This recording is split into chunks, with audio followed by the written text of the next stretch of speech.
are these people? Collin, you brought one of your favorite people, and you forced him to be one of my favorite people. So we might as well get into him. Kwame Ture. Yeah. So my birthday twin. I know, huh? Your birthday twin.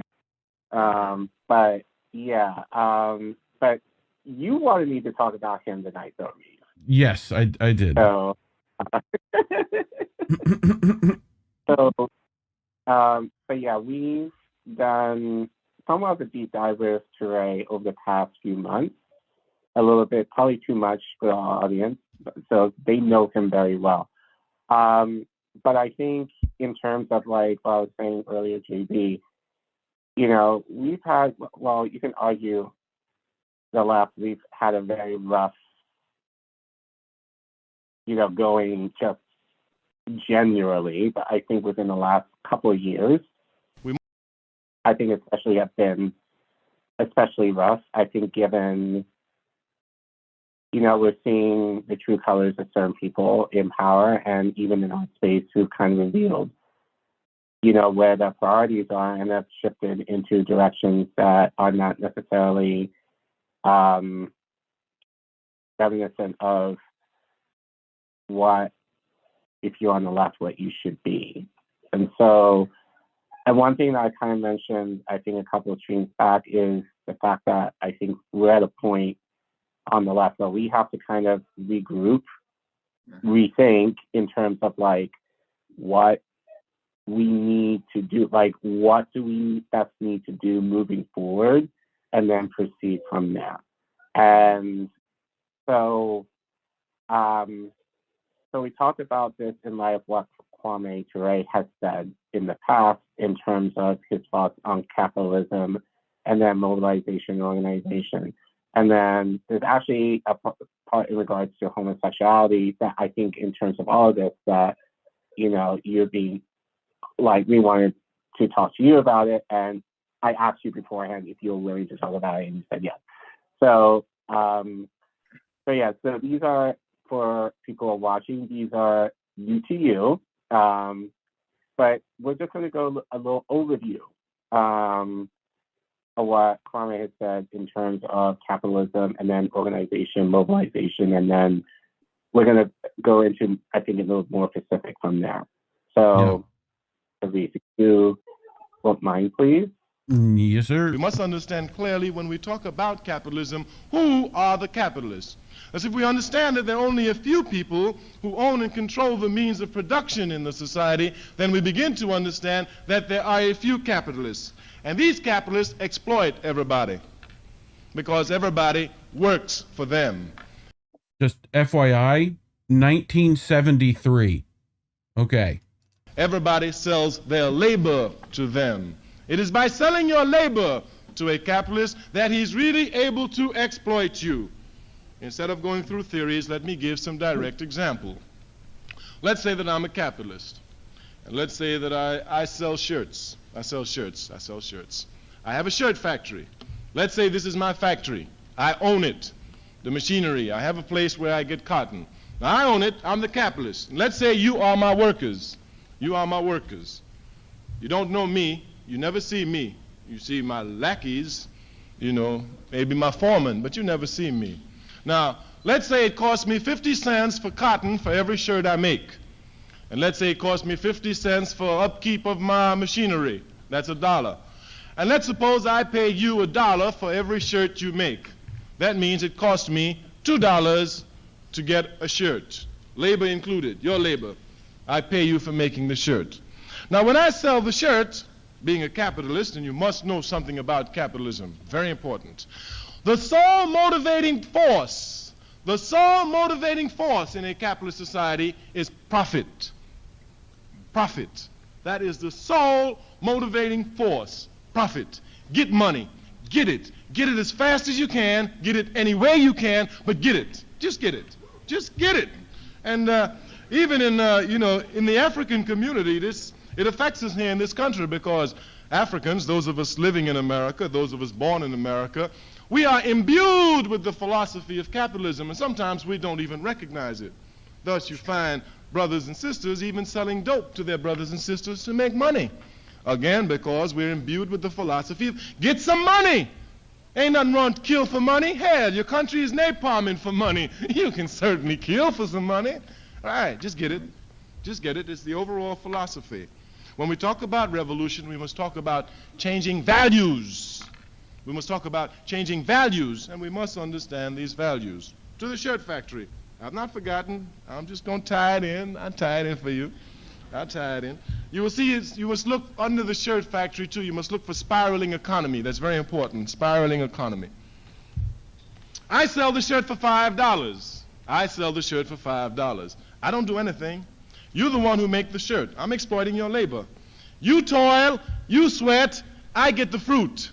That's right, I get it. But you grow it, you plant it by the sweat of your brow. I get it. I sell the shirt for $5. I am exploiting your labor. I really am exploiting your labor. I mean, even when you want a shirt, hey, you got to come to my store and buy the shirt for $5. Yeah, I really am exploiting you. Now, you're workers, you're in a factory, so you begin to get social consciousness. Yes, you do. Marx talks about this. Because you're working together, you see the socialized process, the laboring process, and you're able to see clearly how you're being exploited. So you get together, and you start talking about, we want more money. So you tell my foreman we want more money. So the foreman comes to see me. He says, the workers say they want more money. Later for them. Keep them working, man. So he comes back, no raise. So y'all work, but y'all get a little bit more agitated, you know, because it's scientific. The pressure rises, and as the pressure rises, the consciousness must rise. It's scientific. It can't be stopped. That's why revolution can't be stopped. Then you say, hey, look here, we're going to strike. So the foreman comes back and said, hey, they say they're going to strike. I say, oh, let them strike, man. And sure enough, y'all strike. Yeah, y'all strike on me. Now, when you strike, of course, my machinery stops. I ain't making no money. So after a while, I called my foreman. I said, what do they want? He says, well, they said they want $1.50 more a shirt. They want 50 cents more a shirt. So I said, okay, let them have it. So I'll bring you back. You happy? I pay you $1.50 more. Right, so it now costs me $2.50 to make a shirt. It cost me $2.50 to make a shirt. Before, it cost me $2. I was selling it for $5. But hey, look here.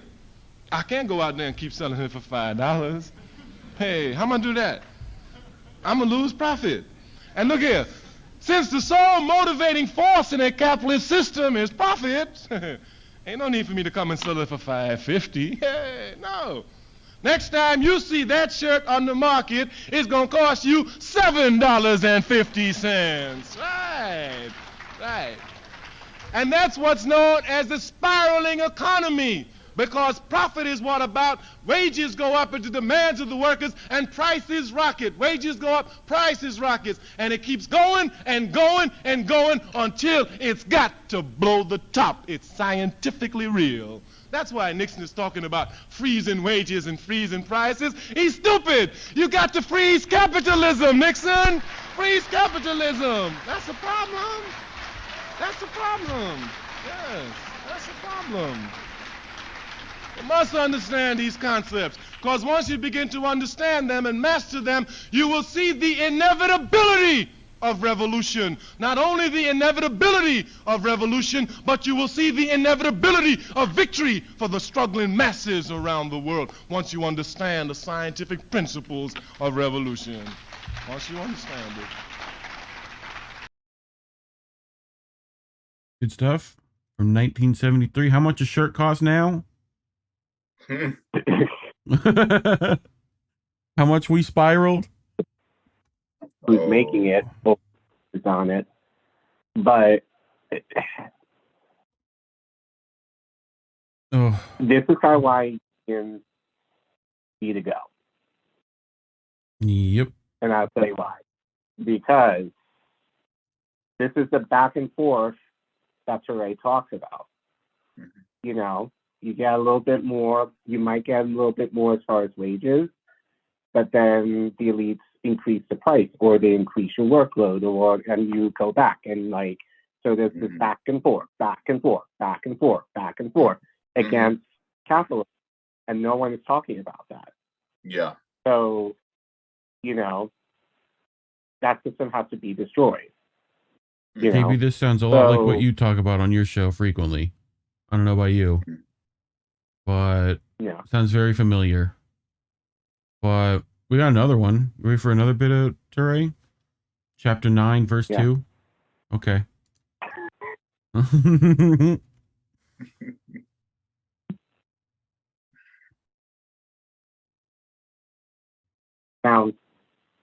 Sound.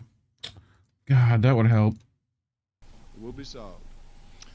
There's a difference between revolution and reform. It's a big difference. Sure. In reform, a man observing a foundation, observing a system, sees many problems. But he assumes that there's nothing wrong with the system. The foundation of the system for him is a good system. Thus, what he seeks to do is to change the building as best he can, but he wants to leave the foundation intact. Example, if I came to this building, it's Ackerman Hall, is it not? If I came to Ackerman Hall and I looked at the foundation was falling. It was just falling, couldn't possibly stand. If I were a reformist, I'd say, okay, put a piece of board over that. So we cover the foundation. We haven't touched it. Then I'll come here and say, put a window there, put a door here, put a frame here, put 2 rooms where there used to be 1. What I'm doing is reforming the system. I am trying to make it look different, but I'm keeping the same rotten foundation. You must understand that, because this country is full of reformists, black people notwithstanding.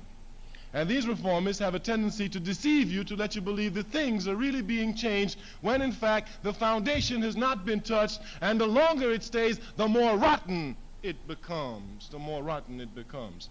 A revolutionary comes into the building, observes Ackerman Hall, and says, looks at the foundation and said, hey, this foundation is filthy, it's rotten, it's corrupt, it must be torn up.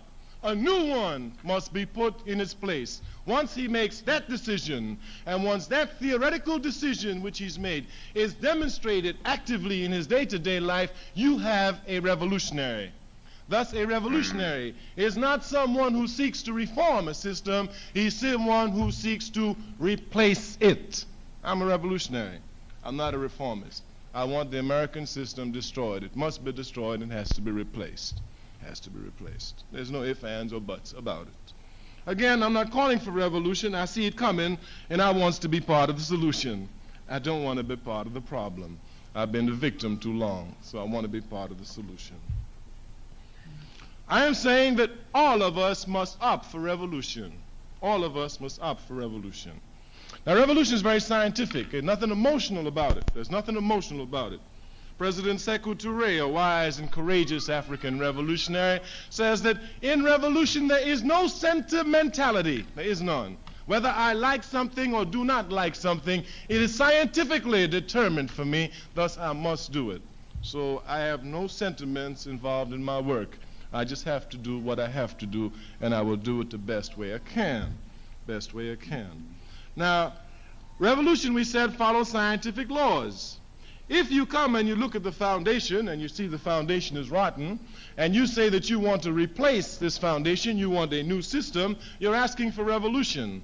Because what you're saying is that you want another system where there is a system. And we know scientifically that no 2 things can occupy the same place at the same time. I mean, that's logic. So if you say that you're against capitalism and you want another system put in the place of capitalism, then all you're saying is that you want revolution, because capitalism and this other thing cannot occupy America at the same time. Only one will occupy it. Only one will be dominant. Thus, if you say you want revolution, you understand you're talking about scientific principles.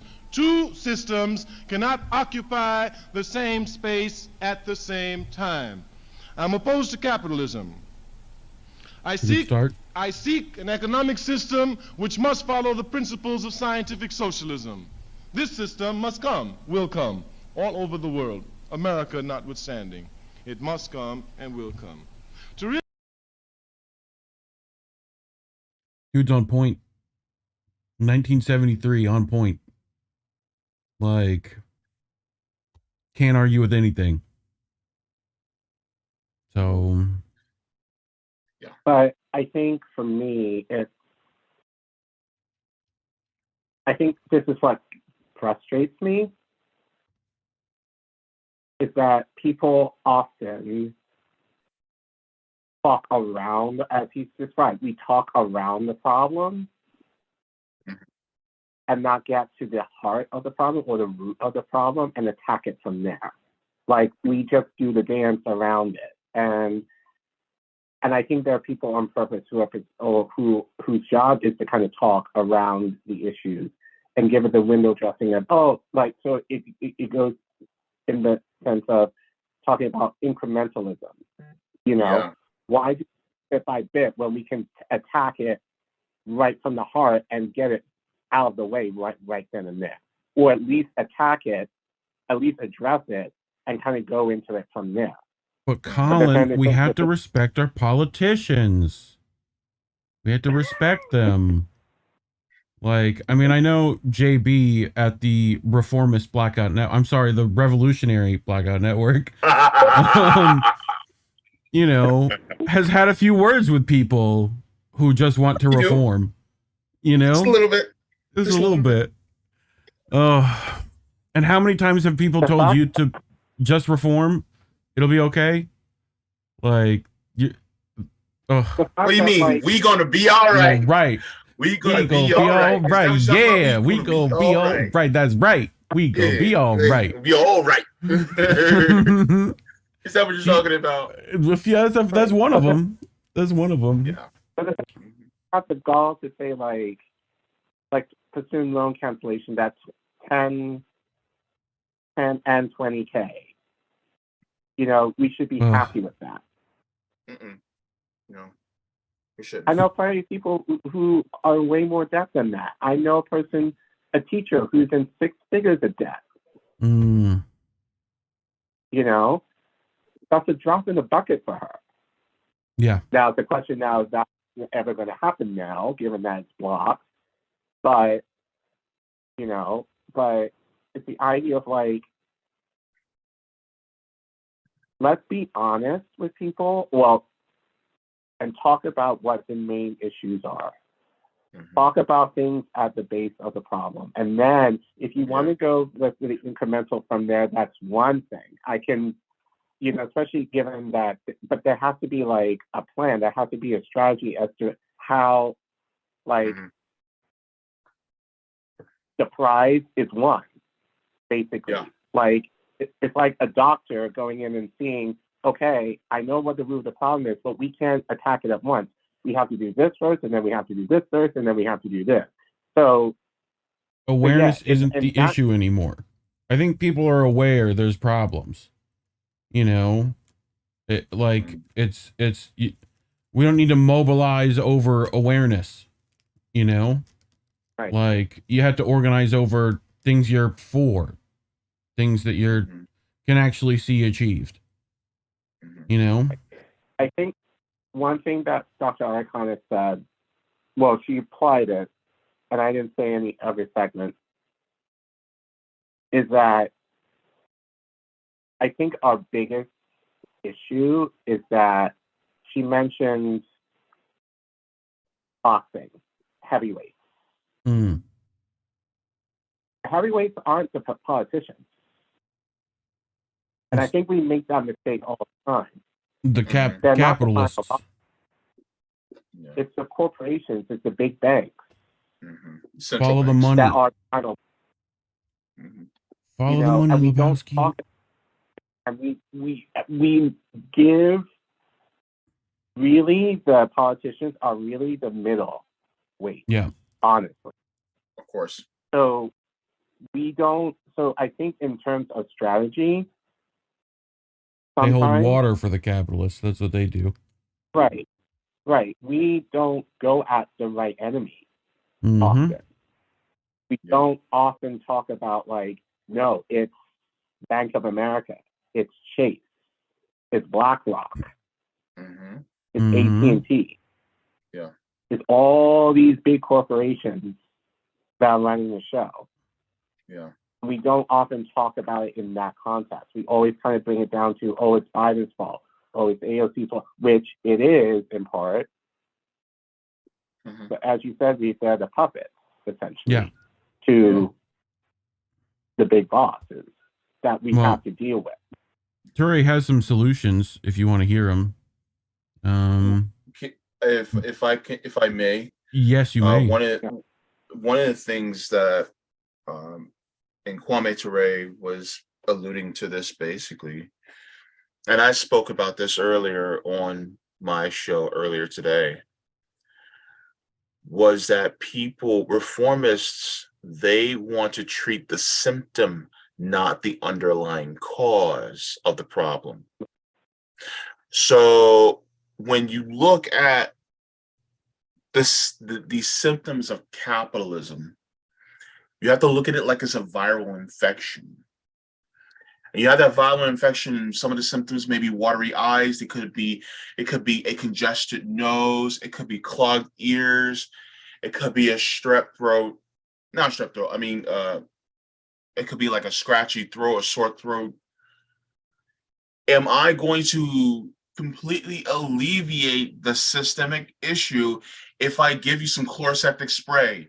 Am I going to alleviate the system if I give you a box of Kleenex? Am I going to alleviate the system by giving you some Vicks Vapor Rub to put on your chest and your back? Is that really going to truly alleviate it? Well, no, it's not. I need to give you an antiviral in order to completely get rid of the problem, underlying cause. The problem is you have so many people that try to treat the system with the chloroseptic spray, with the blocks of Kleenex, and they try to treat it with some Vicks Vapor Rub. But the thing is like we're sitting here going, no, you need the antiviral in order to attack it at its root. But then some will go, but that's too extreme. I'm sorry if you hate needles, but guess what? That is what's going to happen. The needle is the revolution. And in order for that to happen, you need to inject that needle. It's going to be painful at first, but you need to accept that in order to get the real help that you need in order to change the system. Because if you don't, then guess what's going to happen? You're going to die. The system is going to kill us. And I say this before and I'll say it again, capitalism is a system that requires infinite growth on a planet with finite resources. You know what else consists of infinite growth with finite resources? Cancer. Cancer consumes its host until there's nothing left. And so this is one of the reasons why I agree fully with Kwame Ture in saying that if in order for us to truly change the system, a revolution is absolutely necessary. It's not the if, it's the when. That's the issue. Right. So that's all I got to say. Yeah. And as you said, Jaybe, that's what it shouldn't, there shouldn't be any emotion that comes from it. Like there's no sentimentality. Yeah. Right. There's going to be pain. It's like children in a zombie movie. You just got to get rid of them, you know?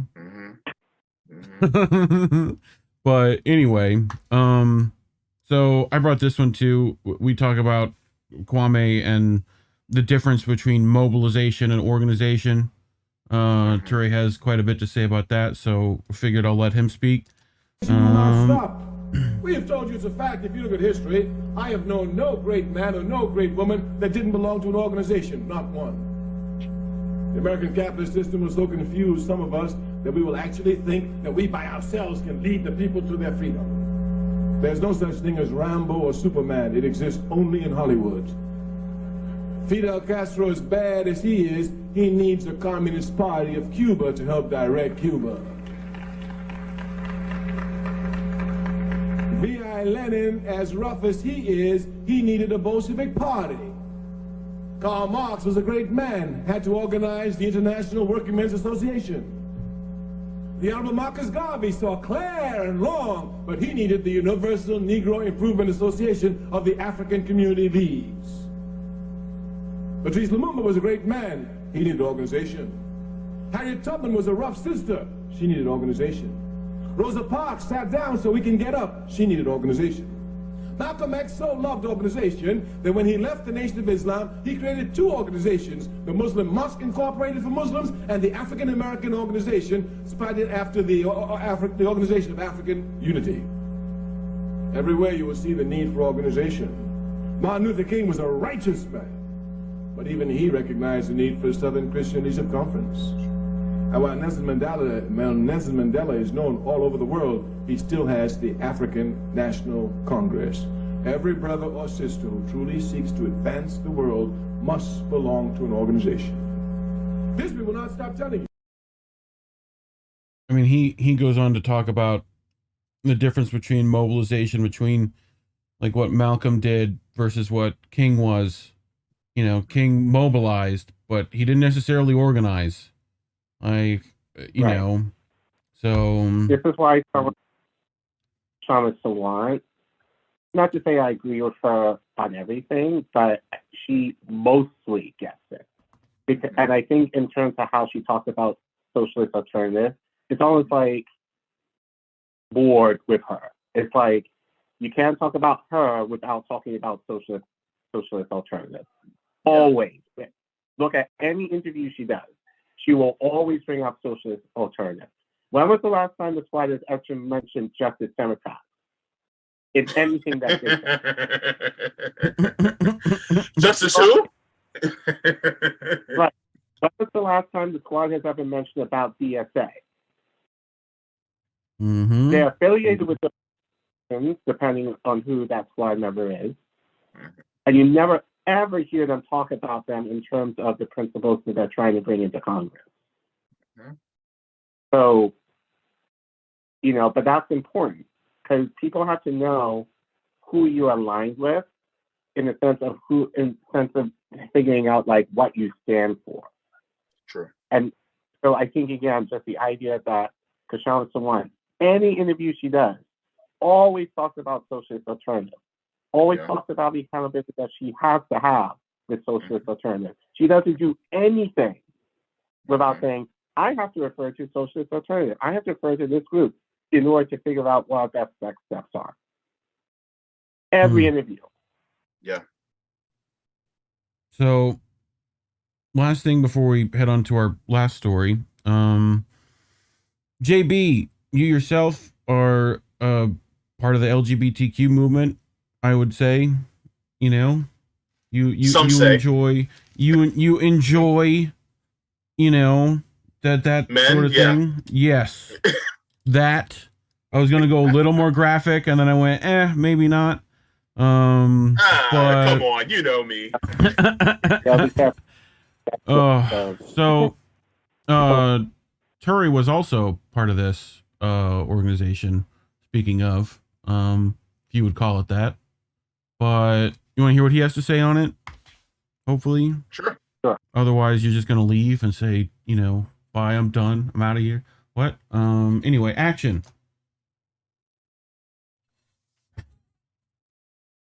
Down. Why? Every time. I swear I turn it back on. The only way this can be combated is through mass political organization.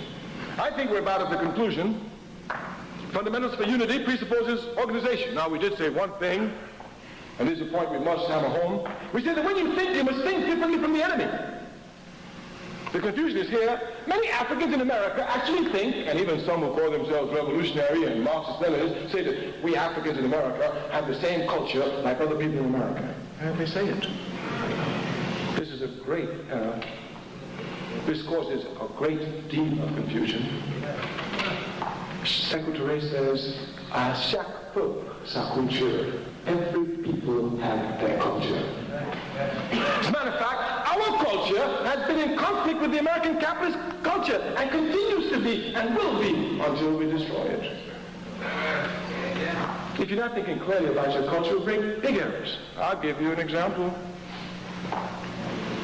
People have a problem with gay rights and gay and lesbian rights. Man the other said, you know, how come I hear you speak? I never hear you speak about gay and lesbian rights. Yes, that's right. He said, but I go all the others, they speak about it. I said, we are not from the same political platform. I fight for my people's culture.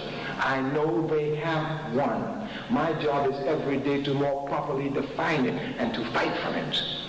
You think we don't have one, so you fight from a capitalist culture. You'll never get anywhere. Africa has a culture of its own. And her people are the carriers of that culture. And anyone who knows anything about culture, when it's attacked, Jack, the people hide it from themselves. Malcolm X said it. He said, they don't call themselves Africans, but you scratch them a little bit, you'll see how African they are. They've hidden Africa from themselves. That is to say, the people seeing the enemy overwhelm them will hide the very culture from the people themselves. The conscious element will come to see how they've hid it, to pick it up. Let me give examples on homosexuality. If you will look at the history of Europe, and you know the first law is always to know the enemy. You will see Europe has a bloody history on the relationship of homosexuality, from Greece all the way down to today, where they bash in the heads of homosexualities. Africa has none of this. Even Africans in America do not bash in the heads of homosexuals. The question of homosexuality is a question of intolerance. Europe's culture is most intolerant. It's really a culture that has no diversity. It seeks conformity. In the 1960s, if you would go to white colleges, all the white boys on there were wearing crew cuts and sandal shoes. All look alike. The other day I saw one wearing long hair. He said, what did you do for me anyway? I said, made it possible for you to wear long hair. Yes, broke up the conformity. It's most intolerant. It's most intolerant. African culture is very tolerant. As a matter of fact, that's why we're the trouble we're in today.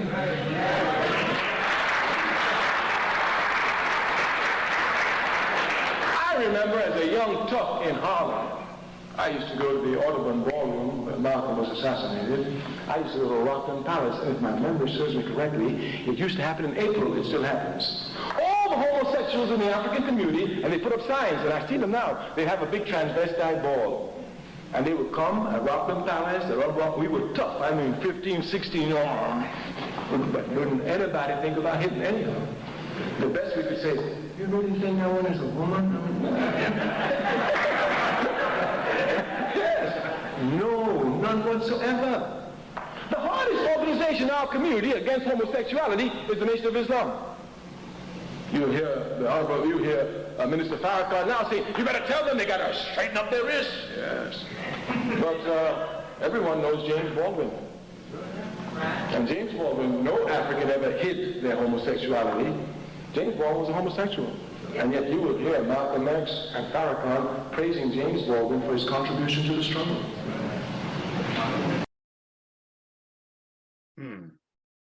Thoughts? Was that was kind of a hard clip because it's not of good quality. So I thought it'd be better on this. Yeah, I was struggling a little bit. But actually, Jaybe, like, I'm curious to hear what you have to say regarding this. I had thoughts because initially, because Reef and I were talking about this last night, because I could see what certain people who do not know Ture will kind of take it as, and that's kind of what I was kind of going to argue. You know, maybe that we shouldn't. That's why I asked you first if you were comfortable talking about this. Please. What? It's kind of interesting. So from what I gather from what I think I heard, was he was basically saying that we don't need to vocally advocate for it because we already are accepting. That's what it sounds like. And that there was like other more pertinent issues as far as capitalism was concerned, right? Yeah. I also have to take into account that Kwame Ture is not living in 2022. Right. This was back in the 70s. So yeah. A different time. So. Yeah. So when it comes to other rising people, like we have been, this is another part of the struggle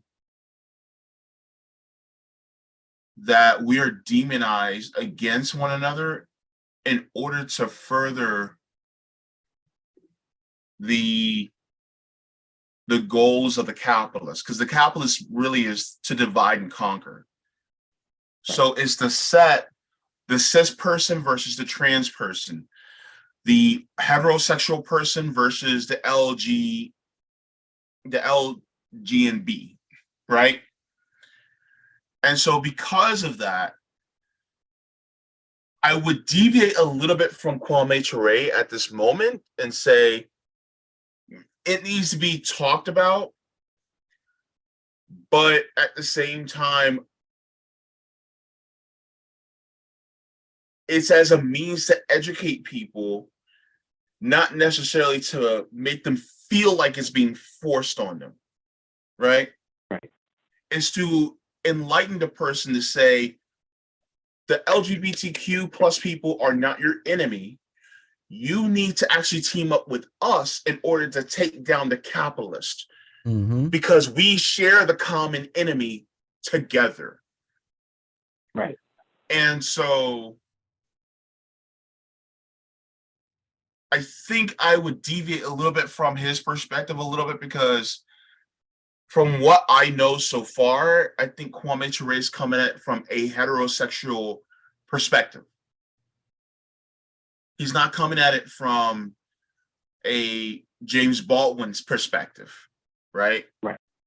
Or he's not coming at it from Mayor Ruskin's perspective.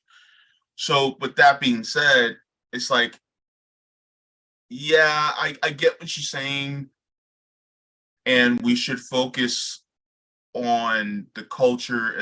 But the thing is that we are the culture too. We are the culture, you know. So that's, I mean, I don't really have to, like, you know, I think that I kind of hear what he's saying, but at the same time, I deviate a little bit. Yeah, and I think that's okay. You know, like, and I think this is kind of a similar struggle that I had when I was talking about this with Reef last night, because I feel like people could easily interpret him saying, you know, like the way I took it, like, oh, Africans are, you know, he's saying that Europeans are more tolerant than Africans or vice versa as far as homosexuality. I don't think that's what he's saying here. The way I kind of took it, you know, and knowing, because he did mention, you know, the Greeks and Romans in terms of sexuality, homosexuality. At least for them in those cultures, generally, from what I do know, it wasn't necessarily used in a way of equality in those relationships. It was often used as in terms of power, of usually older men with younger boys that was accepted during that time. But it was also used as for boys to kind of elevate themselves into more in a higher status. Yeah. So I think from a more academic standpoint, I think that's what he was looking at homosexuality as in those terms, in the sense of a power dynamic. Yeah. So if you look at it in terms of capitalism, that's where I see he's kind of going with. That's in part of the European construct versus now I kind of struggle with this because unfortunately in Africa, you know, homosexuality is not necessarily welcomed on the continent. But you can argue, why is that? Yeah. You know, say religion has a lot to do with that. Especially, you know, like the major ones have a lot to impede on that. Awareness, I think, again, somewhat isolated, you know, from the rest of the world, although I think that's slowly starting to change in light of social media and all that, you know, those systems now that are a little more in place. So yeah, that's kind of where I was similar to you, Jaybe. That was kind of like, I do people who didn't necessarily know to write that well, they will kind of attack it from that standpoint. But in looking at what he said previously in the last clips you saw, he's been very consistent in terms of power. Like, who should have the power? Should it be a matter of some or for all. Yeah. And that's something that he is very consistent on in terms of, his advocacy. It's the idea of capitalism is the root of all of our problems in society, in America and in Africa. And we need to get rid of it in order to have there be a more equal plane. And from what I was hearing, because he did highlight James Baldwin, he also recognized, at least from Malcolm X and others, and Farrakhan, he helped elevate the movement in terms of the struggle as a queer man. Yeah. So for him, I felt like it wasn't necessarily about the culture, like homosexual culture. And again, it's different now because there is a culture now. If you can consider it a culture now, it's more about the solidarity that we need, to kind of link up on, which I think makes sense given what he has said previously. The only way that we can kind of attack capitalism is if we walk in solidarity under certain principles. Yeah. In my mind, I can imagine saying, if you're for revolution, come on. Yeah. Yeah. So it doesn't matter who you are. Yeah. And I think that is a message that I think, especially for us, we definitely resonate with. Yeah. In terms of find solidarity in people with class. Yeah. And you can argue, and I'm sure we're going to get into this in the next segment. Yeah. There is a correlation between class and race. You can also add, depending who you are, a sexual orientation as well. You can probably add to that too. In that. Any So closing thoughts on that, JB, before we head to the next thing? Well, if you got time. Yeah, because I wanted to tackle the whole thing about it, because he said, I remember him saying that Europeans are not as tolerant. That's what I remember hearing him say, that Europeans weren't as tolerant. That being said, you go into the history of Africa and look at colonialism and what it has done to Africa.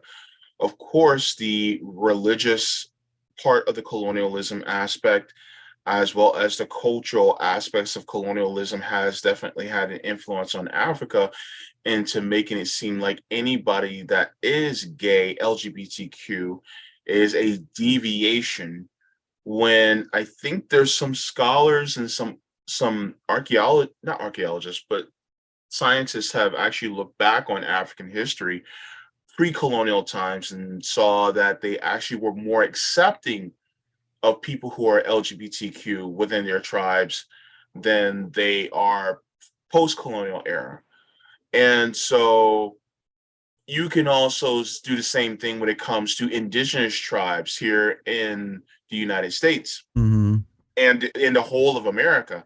They were accepting of LGBTQ people as well. So really, it was an influence of Europe and the West that actually caused them to have this certain type of vitriol towards those of us who may be queer. So I think then, sorry, go ahead. I think it was more like I don't want to say indigenous, but cultures that were not European had a more human approach in terms of sexuality, and then, in terms of nakedness, just being you. In terms, I will argue they didn't necessarily see gender per se in a way. It was just you just are, and then when the Europeans kind of came into these continents, it was the idea of oh, you have to wear clothes, or you have to do this. Oh, you're a man, you have to do this. You're a woman, you have to do certain things. That's kind of where those European gender roles was starting. In terms of that's what in conversation brought with that, and that's before. Well, well. And there's a good point to that because the gender roles, as you just said, in Reef was just the European colonists saw that African tribes were some of them were very matriarchal.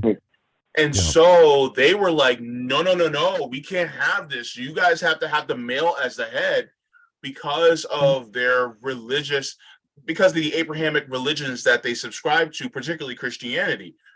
And so they didn't like that. So they tried to teach them like, no, the man has to be the head, when really in some African tribes, it's like, no, we look up towards, the woman. And the woman also has an equal or greater say than the man in some of these tribes. And the thing is that that's something that people forget. And then you'll have unfortunately, some misinformed Black men that will say, oh, homosexuality is actually colonial. And it's like, no, that's not the case.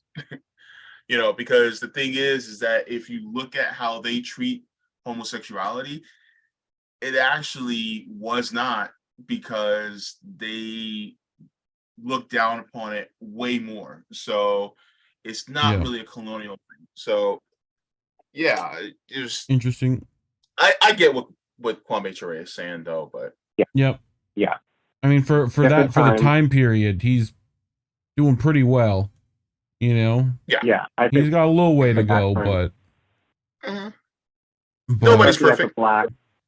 No, anyway, I think he was progressive in that regard, as for his time, you would argue that probably allowed of his actual work. So I think that's